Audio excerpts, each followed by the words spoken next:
Okay, moving on. I really want to focus on Pasuk Bet here where it says, Hine katon et aticha bagoyim v'zu ata meod. That behold, I have made you small among the nations. You are exceedingly despised. Almost letting the reader know that although this pasuk is clearly speaking about Edom, that size ultimately does matter. That being limited to a small nation is for all intents and purposes a curse. Or why would the Almighty even care to entice Avraham Avinu with the promises of his descendants being as numerous as the stars or as the sand on the seashore? Now, we know that technically, if we were small, but at the same time keeping the Almighty's instructions, we would still be able to leave the Almighty's imprint on the world. But unfortunately, that is not the way the Creator functions. Now, Torah teaches us that He virtually always uses natural means to achieve supernatural results. Or why do you think that being small and scattered typically always spells disaster? And not just for Jews, but for any people, for the same reason that in the animal kingdom it is the small, the weak, and frail that get eliminated first. Or why was it when Israel was its strongest and most prosperous, was actually the only time in history that it was at peace with its neighbors, which was during the time of Shlomo Melech, when again, the children of Israel were numerous. But even geographically, Israel was its largest. Not to mention that a refusal to not worry about size and influence really demonstrates on how ultimately interested a group is in impacting others around them with their values. And friends, this brings up a topic I've heard mentioned many times to, in a way, try justifying the fact that we're small in number, in a way stating that this is how God wanted it to be, which is also an excuse given on why we push people or new adherents away, lest we change the pattern we see throughout history. Really, friends, in a religion where the average person or who is born into it is fighting to get out, what stupidity, which is actually one of the reasons that many leave Judaism in the first place, because apart from assuming that we are destined to be small, that also in some way we were destined to be persecuted, like Elie Wiesel writes on how he doesn't mind belonging to a people with a mission, but he didn't know that it was going to be a suicide mission. And all this, friends, is really the result of asceticism that has crept into the Emunah the last 1,000 years. So how does one respond to this line of thinking? Well, by clearly expounding on the Peshat of the Hebrew Bible, and by directly confronting this gross misrepresentation of Scripture that has almost sadly become dogmatic in the Jewish world. And although this idea is unbiblical, the idea that we were destined to be small, it has actually been in the Jewish world for thousands of years, that eventually gave birth to notions of intrinsic worth in Judaism, a connection that is easily made after you corrupt one area of Torah thought. Think about it. If you have a God who intentionally wants to keep you small, it first tells you that He, the Almighty, not only does not care if you influence others, but rather He purposely wants others to stay away.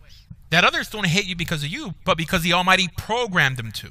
Because, again, you were destined to be small and vulnerable. In other words, there is nothing you could say to others to get them to ever want to join you because you weren't allowed to expand. In other words, you have a maximum occupancy quota. And it also gives the impression that the Almighty actually cares about flesh and blood and not behavior and intentions, teaching us that the Almighty Himself is an amoral God, not caring about what is good or evil, and in some way twistedly infatuated with the small Semitic tribe called Israel. No, friends, behavior like that would be unbecoming of a good, moral, and just God, someone unworthy of worship.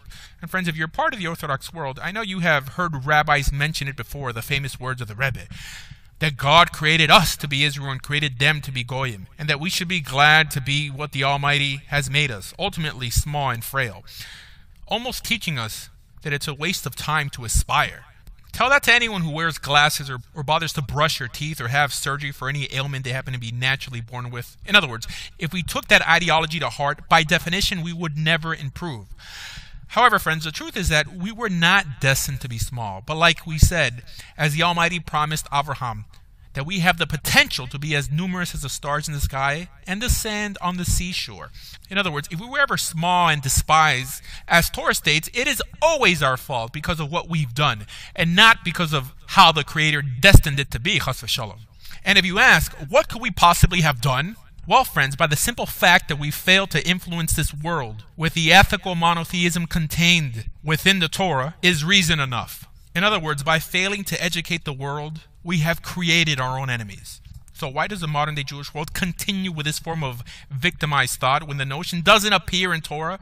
Easy, because it feels good to be small and the underdog. Mainly because when you've been down for so long, you begin to discern the V for victim to in some way stand for victory.